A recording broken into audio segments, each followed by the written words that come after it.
Hi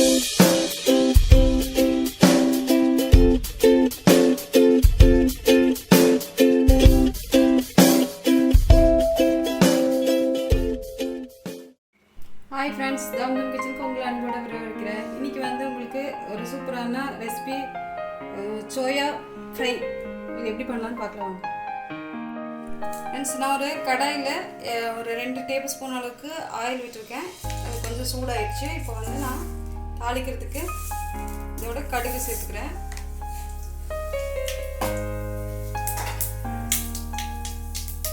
ஒரு வெங்காயத்தை குட்டி குட்டியாக நறுக்கி வச்சுருக்கேன், அதையும் இதோட சேர்த்துக்கிறேன். கொஞ்சம் கருவேப்பிலை, ஒரு 3 பச்சை மிளகாயை சின்ன சின்னதாக நறுக்கி வச்சுருக்கேன், அதையும் இதோட சேர்த்துக்கிறேன். கொஞ்சம் எண்ணெயில் வதங்கிட்டோம். இப்போ வெங்காயம் நல்லா வதங்கிடுச்சு. இதோட நான் தக்காளியை சேர்த்துக்கிறேன். ஒரு பெரிய சைஸ் தக்காளியை சின்ன சின்னதாக கட் பண்ணி வச்சுருக்கேன், அதையும் இதோட சேர்த்து நல்லா வதக்கிடலாம். இதில் வந்து நான் நம்ம இதுக்கு தேவையான உப்பு போடுறேன். 2 ஸ்பூன் அளவுக்கு நான் உப்பு போடுறேன். அப்புறம் மிளகாத்தூள் 2 ஸ்பூன், கரம் மசாலா 1 ஸ்பூன்,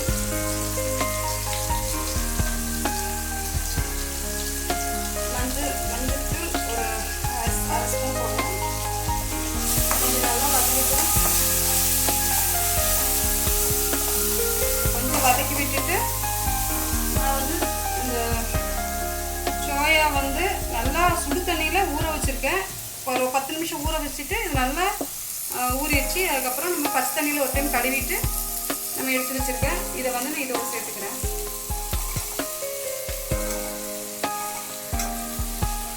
இது ஊறி இருக்கிறதுனால நல்லா வெந்திருக்கும். அதனால் நம்ம தண்ணி அதிகமாக ஊற்ற வேணாம், கொஞ்சமாக ஊற்றினா போதும்.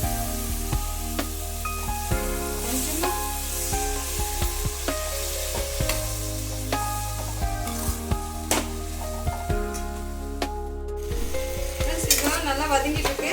இதை வந்து கொஞ்சம் ஸ்லோ சிம்மில் வச்சுக்கிட்டு இதை வெந்துட்டு இருக்கட்டும். அதுக்குள்ளே நான் வந்து கொஞ்சம் தேங்காவும் மிக்சியில் அரைச்சி எடுக்க போகிறேன்.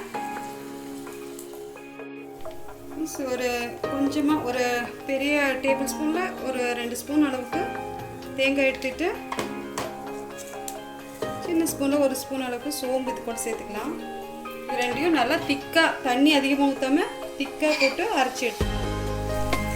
நான் வந்து தேங்காவை கொஞ்சமாக அரைச்சி வச்சுருக்கேன். இதை வந்து நம்ம இதோட சேர்த்துடலாம்.